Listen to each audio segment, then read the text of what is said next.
Good morning everyone and welcome back to the second day of our conference. A warm welcome also to new participants here in this Stockholm House of Culture and also those of you who are with us online. For those of you who are new, I would like to introduce myself. My name is Annelie Börjesson and I am a president of the United Nations Association of Sweden. I will guide you through today's program, and my colleague Mikaela Engvall that you just met will also help us with some practicalities. I hope that the first day of the meeting filled you with ideas and thoughts and inspiration. And for me it was really encouraging, especially listening to the youth participants. Also the local initiatives and cooperation that we heard about from Swedish and international municipalities is proof of progress already being made in the strive for a sustainable future. Today we will get a deeper insight into the current climate and environmental situation and the challenges that lie before us.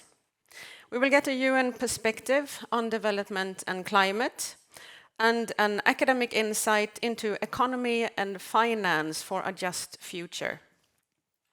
We will also discuss civil society partnerships and the implementation of the Sustainable Development Goals. Later this afternoon, there will be a discussion on the future United Nations cooperation and our common agenda, which is the Secretary General Antonio Guterres' latest report to the discussion about the United Nations of tomorrow. Finally, at the end of the day, there will be a launch of a statement made by the United Nations associations around the world, which will be handed over to the Swedish State Secretary for International Development Cooperation for consideration under the Stockholm Plus 50 meeting. The informal headline of today's program is Rethink, Reimagine. To help you on your way, I will start by inviting a most inspiring person. She is a multi-world and Olympic champion who has become a dedicated fighter for the global goals and also for young people. I'm very proud to present to you the long-time Goodwill Ambassador for the United Nations Association of Sweden, Miss Carolina Klüft. So Carolina, please welcome Carolina with a warm applause. Thank you. You're so very welcome here today. And I will leave the floor to you. Thank you so much, Annelie. Thank you. I will start with a story about a girl with great imagination. I grew up in a small village outside of Växjö in south of Sweden. I grew up in this village with the possibility founding my spirit, my goals, my dreams. I was taught that anything is possible if you believe in yourself, if you have dreams, if you have imagination, anything is possible. And early I found sport and the joy of physical activity. I was building the foundation of my athlete career coming many years later. I found friends, a community. I found the joy of pushing myself and challenging my body. And I didn't know then what that would give me in the future. I just knew that I loved it so much and I was so happy to having the possibility. Of course, later in my athlete career, it demanded also great focus, hard work, and team around me to help me to reach my dreams. The dream of standing on top of a podium and at the same time having so much fun and enjoy every minute and every second of it. And that hard work and that focus was of course crucial to get all the way to the top. But I think it was most crucial that I had this imagination, that I had a dream to reach the stars. Ladies and gentlemen, it's an honor for me to be here today to talk to you as a Goodwill Ambassador for UNA Sweden, but also as a former athlete and as the Operations Manager of Generation PEP. And I will talk about how far have we come on the road to sustainability. And is that question really possible to answer? Well, right now when we're struggling with crisis in the world, it's difficult to have a positive perspective of our common progress and hoping that we can make this world a better place and more sustainable. And even before the pandemic of COVID-19, we were moving too slow in many ways. And the pandemic has slowed down development in some areas, but in some areas actually had positive effect. Globally, very few out of the 17 goals and the 169 targets are on the right path. Out of these 169 targets, we have around 35 that we have reliable data to measure the progress. And out of those 35, we can see that around 6 are on the track. Around 24 is too slow or actually standing still. And 5 are moving in the wrong direction. This according to Gapminder. That could be a bit depressing, of course. The goals is within the 3 areas of economic, environmental, and social sustainability. And they are all interconnected and will affect each other, of course. But so far, how far have we come on the road of sustainability? Well, if we look at Sweden, for example, according to the COVID-19 pandemic, we right now have an historical high level when looking at people with low income economic status in Sweden, 15% around. And only around 66% of employment. Numbers that is getting worse during the pandemic. However, if we look at the greenhouse gas emissions, it has actually decreased during the pandemic, even though it's increasing again. And if we should look into the area where I work with Generation PEP, Children's Health. First of all, Generation PEP is a non-profit organization founded by the Crown Princess couple of Sweden in 2016, focusing on children's health and physical activity and food habits. Try to increase this to make a more equal health and give the next generation the possibility of having a long and healthy life. We work in many different ways with structure of the society, systems of the society, to trying to change them and to make our society more sustainable according to children's health. Every year, we make a big survey called PEP-rapporten. It's a survey where we send out to over 29,000 children and their parents, and we ask them about their physical activity and food habits. This year, we also added one part about the mental health. And the numbers from PEP-rapporten is also quite depressing. Just 2 out of 10 is reaching the recommendations according to physical activity of 60 minutes activity per day. And only 1 out of 10 is reaching the recommendations according to food habits, eating fruit, vegetables, and fish. And if you combine those two, only 4% reaches the recommendation of both those recommendations. We also see the factors like economy, social factors, gender and age will affect how good possibility you will have of living a healthy and long life in Sweden today. And like I said, we also added the mental health part. And if you look at the population, the whole population, you can see that a lot of more people today experience less mental well-being. And in PEP-rapporten, we can see clear connections between, for example, physical activity and mental well-being. We can see that more physical activity, good food habits, if you have a better socioeconomic status, and if you have less screen time, will be protective factors of mental well-being. And we also see, according to physical activity, for example, that it definitely affects a lot of the goals that we have in the SDGs. Because if you increase physical activity, you will have positive effect on 13 out of the 17 goals. During the pandemic, we also, of course, see indicators that might have made this inequality that we see between kids in Sweden today even worse. This is, of course, sad, and it's easy to lose your hope. But there are hope, of course. A lot of good things is also happening in the world and in Sweden today. Organizations, people, states, leadership have shown that it's possible to make change. So what can these years of crisis and ongoing crisis actually teach us? Well, we must collaborate. That's nothing new, but it will be seen even stronger. We must be brave and bold.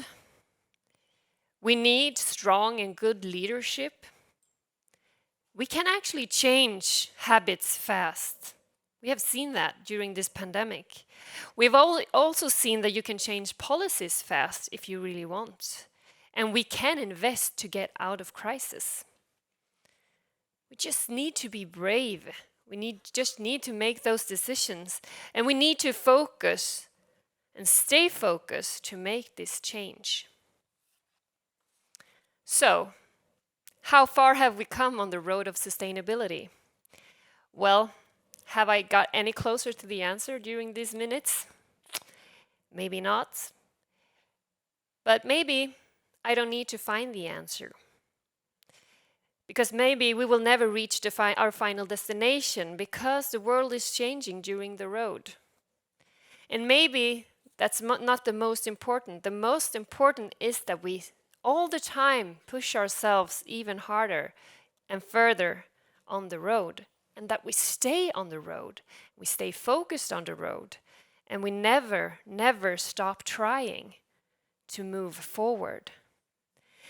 And I know, both as a former athlete, that you need to stay focused, to be bold, but also to be patient. You need to work together. This is nothing new. If we do that, we don't need to discuss how far we have reached, because only our imagination could limit us. Just the way it did for me as a little girl, growing up with a lot of imagination, with a lot of dreams, with the possibility. And when I added the focus and the hard work, I reached the top. I reached the top of the podium with a lot of joy and happiness during the way. I reached the stars that I've dreamt them. I think and I hope and I believe that we can reach really far together. We might even reach the stars. Thank you very much. Thank you so much, Carolina, for these inspiring and wise words. Indeed, you are a role model for so many people in Sweden and around the globe. We have a little gift for you for being with us here today, that you took the time. Thank you. Here it is. So thank you so much, and the best of luck with your work for sustainable development, sustainable future, and the important work that you're doing with all the young people. Thank you so much, and have a lovely day. Thank you. Thank you. So another applause. Thank you. So now it's time for us to move on to a quite serious and severe topic. It's been on the agenda for more than 50 years. The crime of ecocide was mentioned during the Stockholm conference in 1972 by Olof Palme, for example, then in connection with the use of Agent Orange during the Vietnam War.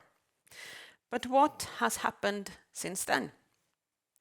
And what is the crime of ecocide? I'm glad to invite to the stage Ms. Pella Thiel from End Ecocide Sweden and UN Harmony with Nature. Welcome, welcome, Pella.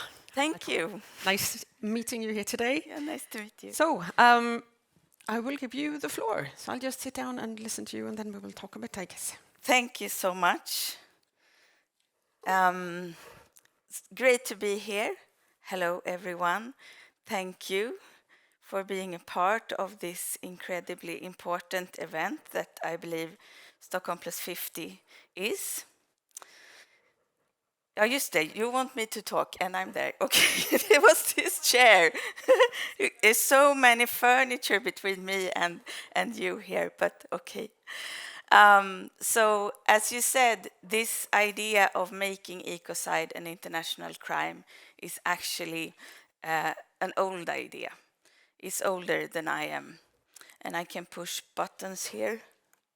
Yes. So it was discussed 50 years ago at the Stockholm conference. Olof Palme actually became one of the first people to mention this concept at all.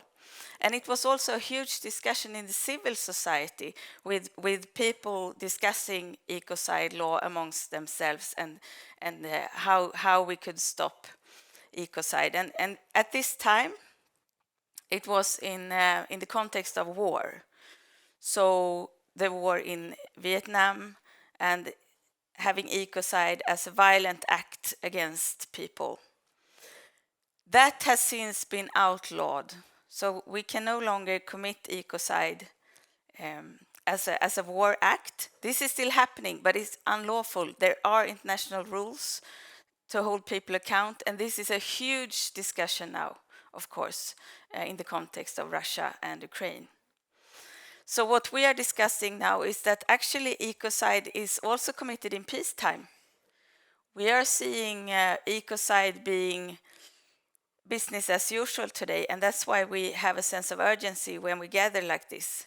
And that sense of urgency was actually shared 50 years ago when the Swedish government invited the world to the first environmental conference. It was with a sense of urgency.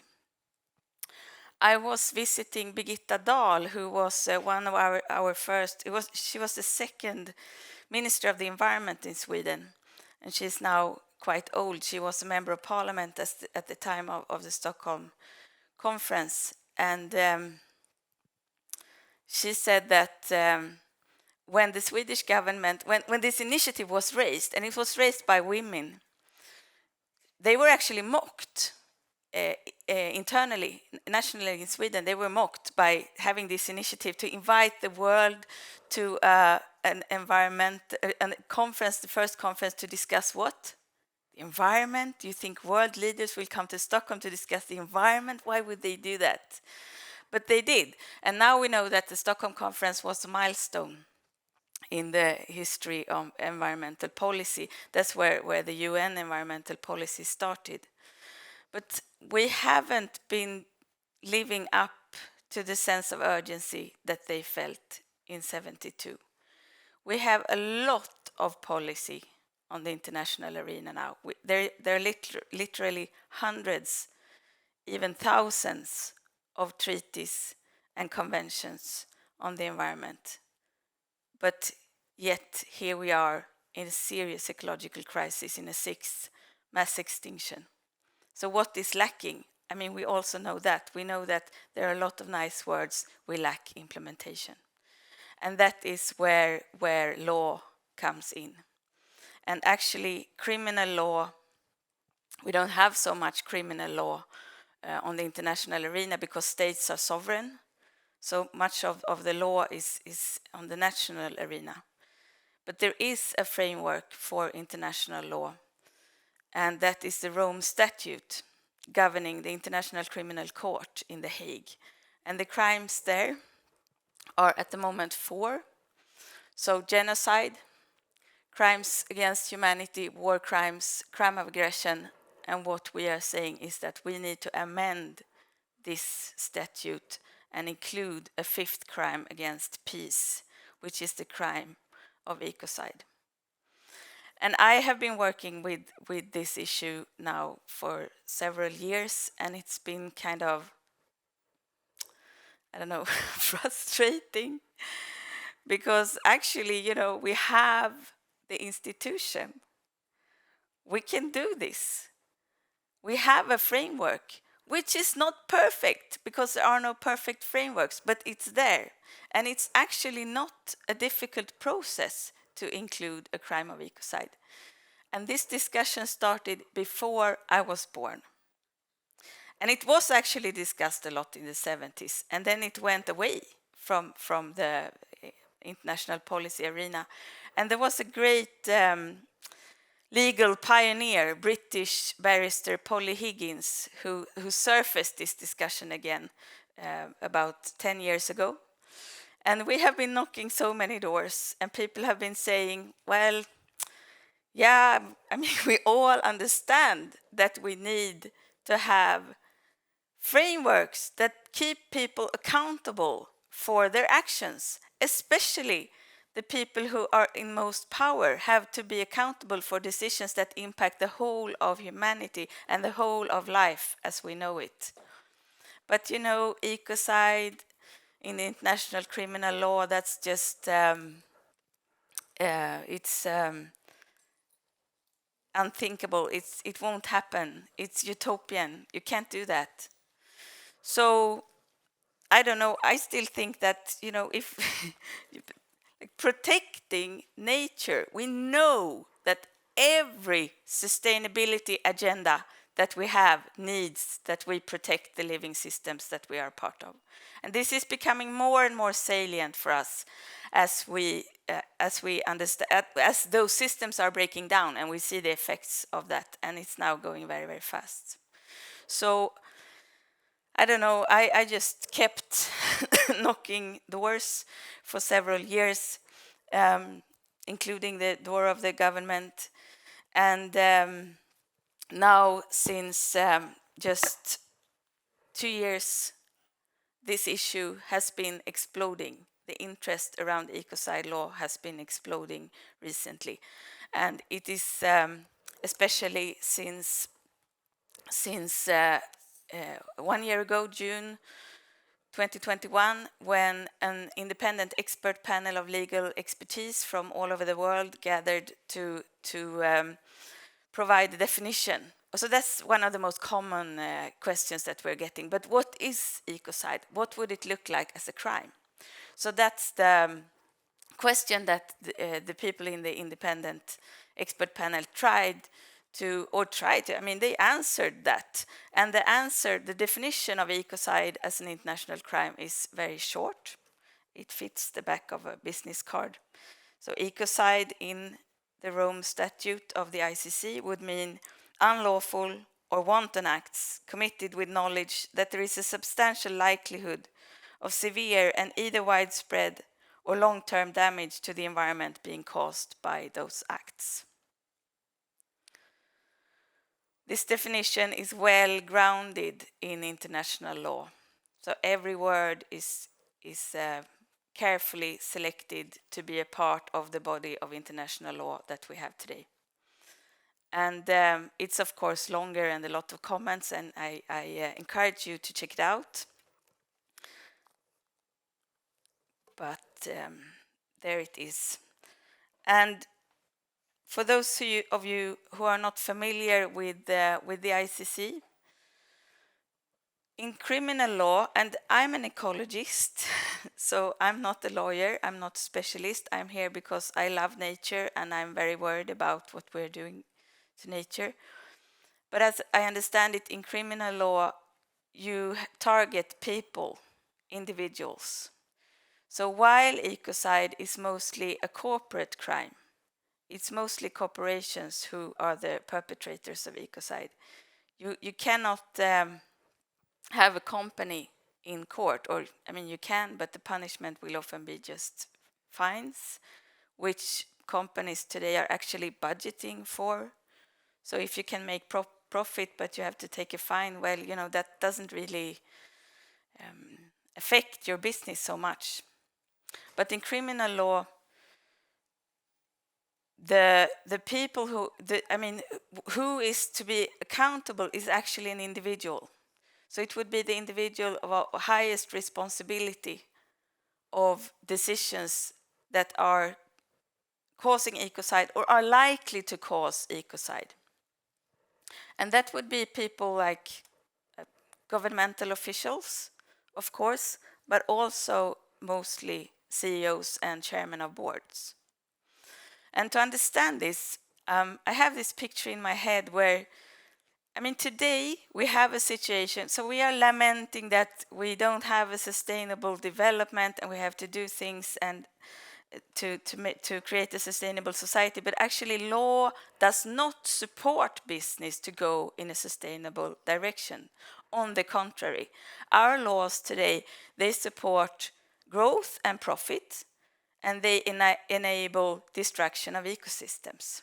So if you are a CEO of a sustainable company, you have to sometimes actually work against the law, and it becomes more difficult, more expensive, and you have to be really skilled and really engaged to succeed, because you have a lot of competitors that they don't mind if they have dangerous or destructive activity. So I imagine the situation today when you have a large corporation with a huge business venture and you're sitting in the boardroom and you have this project that you have planned. Maybe it's, I don't know, deep water mining or something. And these projects takes many years to plan. So now you're finally going to make the decision, and you're the CEO, and you present this project and you say, you know, we have been working very hard to make this come about, but actually my granddaughter is now sitting in front of the city hall every Friday, and she's saying that this decision will harm her future and that she will never ever speak to me again if I accept this. So, you know, I know that this will be profitable for us, but actually I think we should maybe not do it. And then the board would just say, okay, you know, we are not here to save the world. We are here to make money for our shareholders. That's like our business. So the door is there. We'll have a new CEO. So that's kind of how the system is working at the moment.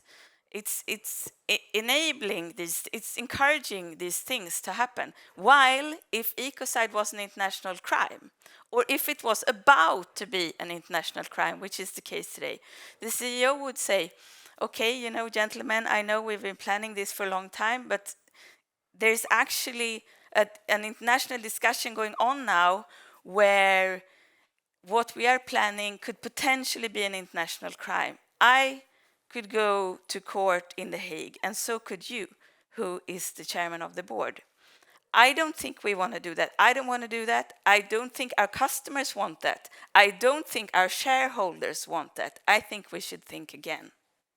So that would be a support for companies to not do destructive activities and to shift business to regenerative and life-affirming business. And it will also shift finance flows. You know, today, why do we do things? Well, we do them because they pay, because they are profitable. And the money flows in the world, they are totally immoral. They just move, you know, day by day like this, or actually second or tens of seconds they move to the place where they grow most. But if you have a hard stop, which criminal law is, they would just not go there. It wouldn't be an option. You wouldn't even have to think. And that means that you could direct our assets in more sustainable directions. Things that today seem impossible to fund would suddenly be business as usual. So that's one of the things, one of the effects I think that ecocide law would have. Yeah, okay, here's actually a picture showing that. So we know the direction today, global biodiversity is deteriorating, is going very fast. It's basically irreversible, and it's really, really horrible. And we are discussing circular economy a lot as a way out, so we can transform our economies to stop being linear, make waste, and instead becoming circular. But for that to happen, we need ecocide law to work as an international protection, as our economies today are international, so national law is not enough. And that would make serious destruction and wanton acts unprofitable and also uninsurable. So you just wouldn't go there. It wouldn't be an option. It would reduce risk and improve conditions for sustainable and better options. And yeah, that's what that picture wanted to show. Sorry. So it's just one piece of a big puzzle that we are doing here when we are transitioning to sustainable development. But actually, when there is missing law, and here is a case of missing law, nothing else than law can fill that piece of the puzzle. And we know that anything we need to reach when it comes to sustainability, any goal we have, we need healthy ecosystems. So what else we want to achieve? We need healthy ecosystems. We need to protect the living systems of the planet. We don't do that very well today.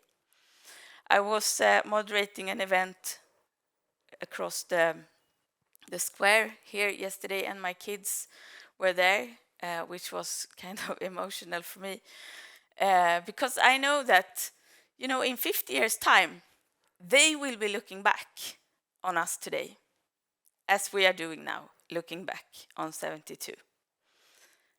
And I want them to be able to look their kids in the eye and say, we did it. We did it. We have a regenerative society now, because we managed to do what we had been talking about for 50 years. We managed to do that. And that led to a positive spiral where we became more and more aligned with the living systems that we are totally dependent on. I mean, we can do that. We haven't just even tried to do the least impossible, I mean, the least possible thing that we can do, which is just use law. Yeah, I think that was the last picture. And Okay. yeah, sorry, I'm getting emotional, but this is a life and death situation, and you know it. Thank you so much, Pella, for this. And I understand that you're getting emotional. I think that we all are, actually, when you think about it. And I have a couple of questions. When just you said, like, to be able to look back in time and say we did it 50 years ahead from now. And if we look back 50 years in time to 1972, there's been little progress. Yeah. Why do you think that we haven't come further? What could be the reasons for this, that it hasn't happened more during 5 decades? Because I think we haven't understood. I mean, it took like a generation for us to understand how serious this is. I mean, serious problems in society, you outlaw them. If something is seriously wrong, you use law. You say you can't kill someone, you can't beat someone, you can't put someone's house on fire. That's unlawful.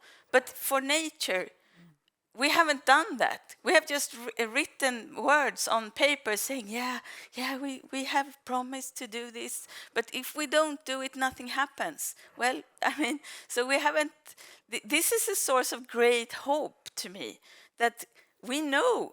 We haven't even used the most obvious tool, and we can do that today. And that discussion is actually exploding. As I said, I didn't go into that, but we have now initiatives in over 20 countries since just 2 years. The Church of Sweden is saying ecocide needs to be an international crime. The global youth has that as their prime demand for Stockholm plus 50. And 26 civil society organizations in Sweden are suddenly saying this needs to happen. So to me, that's a great relief, actually. Well, we keep our fingers crossed that everything will work out as well as it can. But why aren't the international agreements that exist today good enough to protect nature? And how would a criminalization of ecocide be a better way to protect our ecosystems? That's a great question, and I think I already answered it, because the agreements that we have today are agreements between states. But if you break them, if you don't live up to them, I mean, they are in a sense, they are often quite fluffy, and there's no accountability. So in law, there is accountability. Like if you break the law, something will happen. That's the simple answer. That's as simple as it is. Okay. Yeah. Well, thank you so much for joining us here today. Pella, big applause. So, we have a little gift to you before you leave the field. Oh, wow. There you go. Thank you so much again. Thank you. Good luck. Thank you. So now, dear guests, we have the great pleasure to meet the Under-Secretary General of the United Nations, Achim Steiner. He is also administrator of the United Nations Development Programme, UNDP, chairman of the UN Sustainable Development Group, and former executive director of UNDP. Under-Secretary General Steiner will speak about the Human Development Index and the results of the UNDP land consultations in connection with the Stockholm +50. But first we will see a short film produced by UNDP, and then I will welcome the Under-Secretary General up to the stage. Nej, det där är ingenting för mig alltså. Det är damfotboll, det går sjukt långsamt. Alltså det är skittråkigt. Ah shit, sorry. Det här är så bra, oh my god! Man får rasism i Sverige. Det är klart. Jag har alltid ätit kött. Vi har ätit kött i tusentals år. Hur kan min flygresa göra någon som helst skillnad? Kul att se dig! Det är ju emot min yttrandefrihet också. Men måste det bli så här? Skämtar du bara?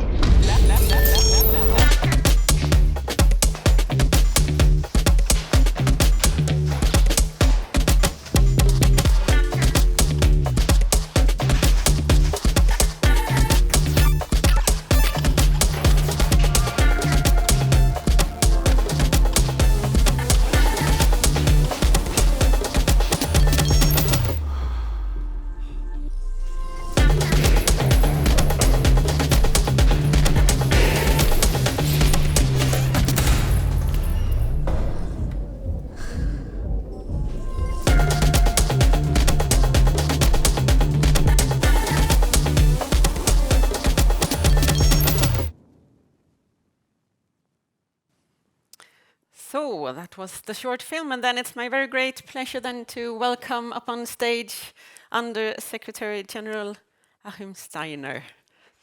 A big applause. Hello, Annelie. Good morning. Hello, Mr. Steiner. Very welcome to Sweden. Thank you. Thank you. So we are so happy that you're with us here today and that took time. So the stage is yours, please. Shall I just step up here and Yes, please Okay. step up here. If you want to sit or if you want to stand, it's up to maybe you. standing for now is a little bit easier. Early in the morning, or almost early in the morning. Thank you very much for the invitation. It's great to be here. And I was just listening to Pella and listening to one of the long-standing debates about, is the destruction of our natural environment something that not only is legally wrong, but is actually also invocable in the sense of consequence, this debate about ecocide and what it implies. And in some ways, what I bring to the stage right now is, I think, in part, the underpinning to a changing discourse about the impact of humans on planet Earth. As you have just heard, I lead the United Nations Development Programme. But I'm also here in Stockholm this week because I had the privilege of being the executive director of the United Nations Environment Programme for 10 years, living in Nairobi and working precisely on the issues that so many of you, I imagine, associate with this week and associate with the last 50 years of progress, 50 years of setbacks, and yet after 50 years also a sobering realization that we haven't turned the corner yet. And here we are in the year 2022 meeting in Stockholm, and the reality is that we actually live in very dangerous times, not only dangerous because of conflicts, because of security, because of war, but dangerous because we are moving beyond points of no return, so to speak. And I won't spend time recounting them to you, but what I wanted to start with is give you a little bit of a glimpse, because sometimes, in our societies we take a lot for granted. The idea that once led to the establishment of the United Nations, the fact that we have actually had success stories in stopping wars. We've also had success stories in actually banning substances that harm humans and the environment. Let me remind you of the Montreal Protocol, initially incubated by scientists, then taken on by UNEP, and against the resistance of some of the most influential countries, the Vienna Convention and the Montreal Protocol have been the most extraordinary agreement and treaty ever negotiated. Universal, effective in bringing both wealthy and poorer nations, citizens and the private sector and science together, and phasing out ozone-depleting substances. But there are another 500 multilateral environmental agreements. And there, I think, quite rightly, the question often is, are they too soft? Are they without consequence? Does not adhering to them essentially carry no price? And I think that is true in too many instances. But part of the struggle we have in our world today is that it is a very unequal world in which people carry very different responsibilities. People also feel sometimes very different responsibility for what has brought us to this point. And so here we are, the United Nations, trying to bring together 7.5, soon 8 billion people, and trying to discuss how, for instance, you carry out an energy revolution. An energy revolution in a country such as Sweden or Germany or the United States, where electricity comes out of a socket, where the lights simply are on, where electric mobility is a matter of being wealthy enough to say, okay, I'm going to switch to an electric vehicle. And that conversation is being conducted in the United Nations with citizens, for instance, from Mali, Burkina Faso, Niger, Chad, I could go on, where sometimes 3/4 of the population has never had access to electricity in the year 2022. That's, dear friends, why it is so complex sometimes, and why the United Nations is both emblematic for sometimes the slowness of a world coming together, but also for why I hope we can, in this week here, remind ourselves that the idea of coming together and to acting collectively, cognizant and respectful of our differences and capacities to act, but also driven and conscious of the absolute imperative of acting together, remains so fundamental to the idea of the United Nations. And that's why I'm so pleased to be here with you this morning, because I think we are losing at the moment the PR battle in the public perception.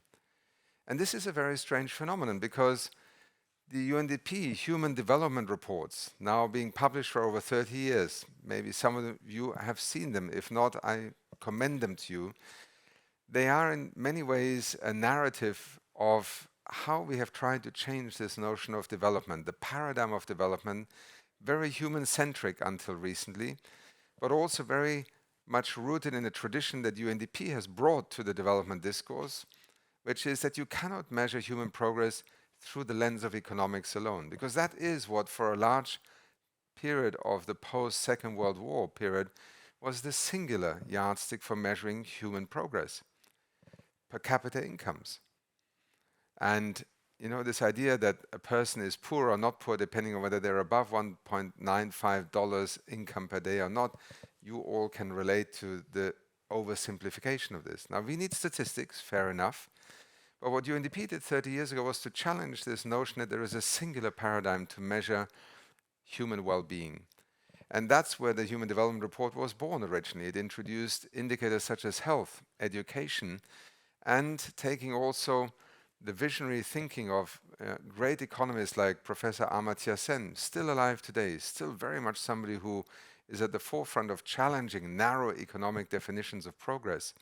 Mahbub al-Haq, interesting enough, leading economists from the Global South, who led the development of the UN Human Development Report and the Human Development Index. Now, over 30 years, we have perfected that kind of tool in often addressing presumptions about what development should deliver, what it shouldn't deliver. But interesting enough, not until last year did UNDP evolve the Human Development Index to also incorporate what we often refer to as the environment, or what in 1972 was the core theme of the Stockholm Conference. And so in this new Human Development Index, we have a planetary adjusted Human Development Index.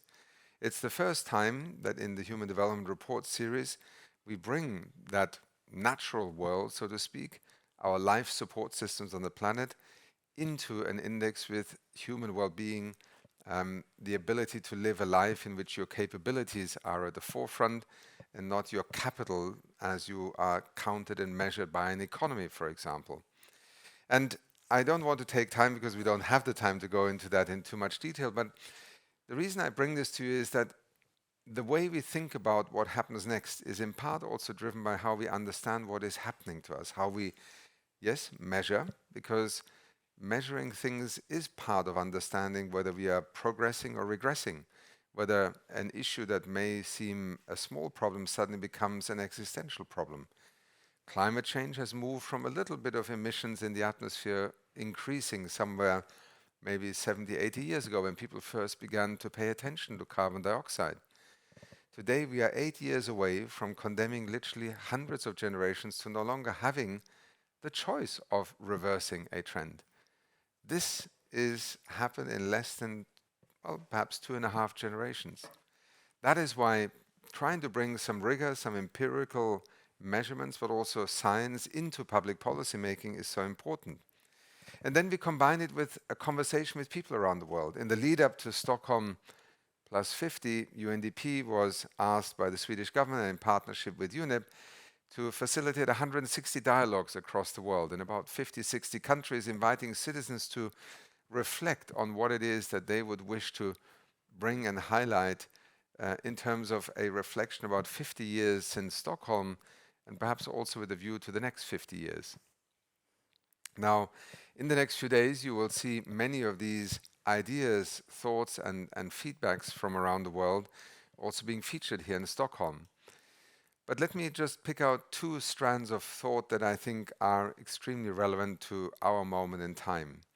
One of them also reflected in a report that our Human Development Report Office published earlier this year called New Threats to Human Security in the Age of the Anthropocene. Now, to some of you, that term may already be familiar, others may not know it, but largely speaking, geological periods define sort of the evolution of our planet. We currently live in a period called the Holocene. And a few years ago, scientists got together and said, actually, we need to rename this age into the Anthropocene, because for the first time in the geological history of this planet, humans have become the dominant factor and measurable, so to speak, in many different contexts. And in one sense, this was an expression of a scientific and, let's say, geologically measurable reality, but more importantly, what the Anthropocene concept, and Paul Crutzen, who was central to dealing with the ozone layer and the hole in the ozone layer that we were beginning to tackle 40 years ago, associated something else with it. And that is a very simple recognition. If humans are capable of taking this extraordinary planet to the point where fundamental life support systems are threatened by virtue of our intelligence, competence, capacity, knowledge, but also greed, then surely we also have the capacity to make choices in a different direction. And that's why the Anthropocene is not meant to make us all feel dystopian. It's basically holding up a mirror and saying this is where, in all our collective intelligence, we have brought ourselves to, but we also have the capacity to make different choices. And much of what we are discussing here this week is about those choices. And here again, let us be very clear. We live in a very dangerous age. And that report on new threats to human security in the Anthropocene came up with a figure that left me profoundly moved, because I had not anticipated that singular sense of insecurity. Namely, when we polled people in 30 countries across the world, 6 out of 7 people essentially stated that they feel insecure about the future. Now, some of you might say, well, that's obvious, isn't it? We've got climate change, we have the war in Ukraine, and we have the loss of biodiversity. Yes, but just 15 years ago, you would never, ever have had such a statistic. Think back 30 years ago, the generation that, in a sense, grew up in the late 20th century, I think in large part, particularly when you came to not just the United States or old Europe, actually felt enormously hopeful about the future. A little bit like perhaps Americans felt in the 1950s and 1960s. Anything in the future would actually be an improvement. More education, better incomes, more opportunities, more technology, more science. The future was promising. And yet here we are in the year 2022, 50 years after the Stockholm conference, and the vast majority of citizens are looking to that future with enormous concern. That feeling of insecurity is not only something that is psychological or perhaps troubling, it's actually an existential fear. And it is for that reason alone that I hope in this week here we can both recognize the shortcomings of the 50 years that followed Stockholm in 1972, but also remind ourselves that actually many people coming together doing extraordinary things in these 50 years have also created extraordinary choices that took us in a different direction. The ozone layer is healing today. It is the most extraordinary planetary effort ever undertaken. It should give us courage to believe that we can actually tackle climate change. It should also give us confidence that in so many countries we have been able to phase out things that kill people and were simply part of our daily lives, of our body burden in terms of chemicals and pollutants, because it suited the economy of the day. The NOx, the SOx, the pollutants that simply were part of the chimneys that, drove our economies. Phasing out lead in petrol. Unbelievable it took us so long, given that it damages, young people, adults, affects our intelligence, our human well-being. We didn't need lead in petrol for the last 50 years, but we just somehow were told it was impossible to phase it out because it was too expensive, because somebody wanted to still make money on the factory they built. The choices we make in today's world are on the one hand literally starting with you and I always believe very much in the power of one. But one way in which the power of one becomes something immensely empowering is when you connect it to others. And for those of you who are today here, who are engaged also in the United Nations Association, who believe in that idea of multilateralism not as some catechism, but as a very fundamental expression of two things. One, solidarity, because that is what multilateralism actually at its core represents. And secondly, a very clear-eyed view of where we are today. There is no way that even the wealthiest country in the world can deal with climate change, can deal with pollution, can deal with maybe also the new phenomena that are coming with cybercrime in our digital universe, that can deal with migration as a result of the impacts of climate change and the destruction of ecosystems on their own. We are bound by necessity, but also, I hope, by a conviction that will grow again to come together despite our differences. And let me end by saying that the United Nations has never been an institution that represents nations united. If we were all united, we probably wouldn't need a United Nations. It was after 1945, in the shock of what happens when disunity is allowed to take over and create absolute havoc, empowers narratives that turn our neighbors into monsters, and allows us to do things that years later we cannot believe we were capable of. It is that moment that led to this extraordinary idea of setting up a United Nations in which nations, irrespective of how little they may like or respect each other, would always have a place in which they can maintain, first of all, an ability to speak to each other, and secondly, to forge some of the extraordinary things that the United Nations actually has given rise to in its 76 years of existence. And frankly, I think our work has only really just begun if you look at where the world right now stands. Thank you so much. Thank you so much, the Secretary General. Yes, please have a seat. This was a most informative, insightful and inspiring presentation, I must say. And well, you spoke about the Human Development Index and the curves and how the human development, how it's gone like backwards. And we know from the pandemic and also now with the war in Ukraine, and we have the immense challenges with the 3 environmental crises and so on.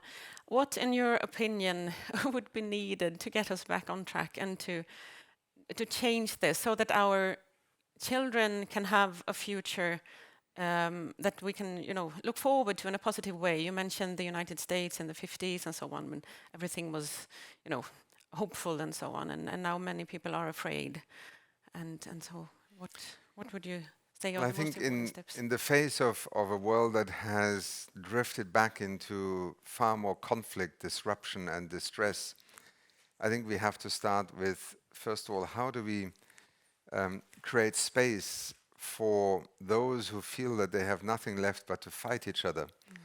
And this is not just on the battlefield.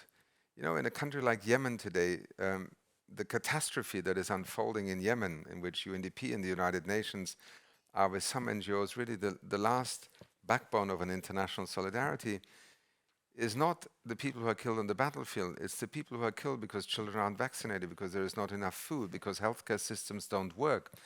So the victims of a conflict that is unfolding in a country like Yemen go far beyond those killed in combat. In fact, the number killed is much higher off the battlefield. And I think this is in part also what we often haven't realized, that right now we have more conflicts than we've had for decades. We have a record number of people who are either refugees or displaced people, well over 100 million people, essentially driven from their homes, the places that they belong to, by virtue of conflict or fighting or natural disasters. And I think we do have to think carefully about how it is that we, as an international community, and that actually does speak to the wealthier countries of the world, step up right now to provide immediate relief and support. And this is, on the one hand, yes, humanitarian support. Sometimes when you have just lost your home, you are sitting on the banks of a flooded river and you have nothing left, then the work that WFP, the World Food Programme, does in actually providing you with something to eat for the next day is life-saving. And currently the United Nations provides life-saving support in terms of food to roughly 100 million people a day. So as you sit this evening at your dining table and you sit maybe with somebody and say, oh, what does the United Nations do? Well, there are 100 million people this evening who will have a meal because of you as taxpayers, because of Sweden that is willing to support with other countries the work of the World Food Programme, the High Commissioner of Refugees, of UNICEF, and many other agencies, including the NGOs that are part of this extraordinary effort. But let's also be clear, you know, just staying alive isn't going to solve the problem. That's why we do need to go deeper into finding ways in which we can, for example, deal with climate change from the perspective that allowing it to continue will simply create more misery, suffering, displacement. People were laughing just 10 years ago, even 5 years ago, when UNEP and some other institutes put out reports that said, look, the idea of having tens of millions of climate refugees, and I put it in inverted commas because it's still not a negotiated term, is actually going to be a reality before we know it. And today people sort of even shake that. How could one have denied that? We can count them across the planet already. So how do we recreate space for addressing some of the immediate drivers of conflict? It can be a river basin between two countries. It can be an up and downstream community. It can be pastoralists and agriculturalists who clash because they suddenly are in each other's survival territory. But it can also be nations, it can be systems. Is the future of the world really best served by having a, let's say, China-Western competition driving everything that happens? Two internet systems, two groups of countries where we almost recreate a Cold War. Is it the way in which we can best solve the problems of our age, including climate change? The West cannot solve climate change without China, and frankly, China cannot deal with the threats of climate change that it actually very clearly recognizes without the rest of the world. So we have possibilities of creating spaces, and sometimes the environmental domain, interesting enough, has been, in the most difficult moments in history, one of the areas where countries could meet and collaborate. But it's really when we get to the fundamentals of our economy that I think we can both see why we are being driven to doing things that are against our long-term interests, why people often feel they are locked into something that they have no choice over, and why we need to really, whether you want to call it, you know, transition towards a circular economy, a green and inclusive economy. I leave it up to you to choose your favorite headings, but at the core of it is a very simple truth. Unless we as societies, starting with us as individuals, but then as voters, as members of a European Union or as members of the human family. Unless we choose to reinvent the way that economics rationalizes the choices we make about consumption and production, about accountability, including for the damage you do, that often, as you know, we have lived in an era of roughly 100 years where a polluter can cause pollution, but it is actually society that very often ends up paying for the damage of that pollution. That is why we spent years negotiating the polluter pays principle, the precautionary principle. These are some of the foundations of modern environmental policy making that we now have to bring into national jurisdictions, into law, because they create a different kind of economy. And it is in that context that the sustainable development concept, I think, remains for certainly those of us who work in the United Nations, the reference point, because sustainability cannot be the end of development. It is not stopping development. And I think right now, we have spent 20 years arguing over whether decarbonization would stop development. And interesting enough, we find ourselves at a moment in history where the future of development through decarbonization is actually going to be the great success story of our century. And that shows how if you change some of the basic tenets in an economic system that often is sold to us as if it is a given. You know, economics is not physics. The laws of economics are human-made. They are not laws of science. So please rediscover economics as a way of transacting between you and me and all of us a different set of paradigms and priorities. And lo and behold, why is it that a country like Denmark suddenly is able to produce 70% of its electricity with wind power and renewables? And there are still people somewhere in the world saying the lights will go out if you rely on your renewables. And just watch the markets right now.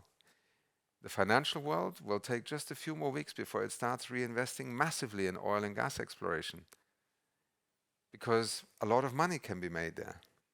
So what do we do about this? We shouldn't shut markets down, but should we maybe put some other incentives in place?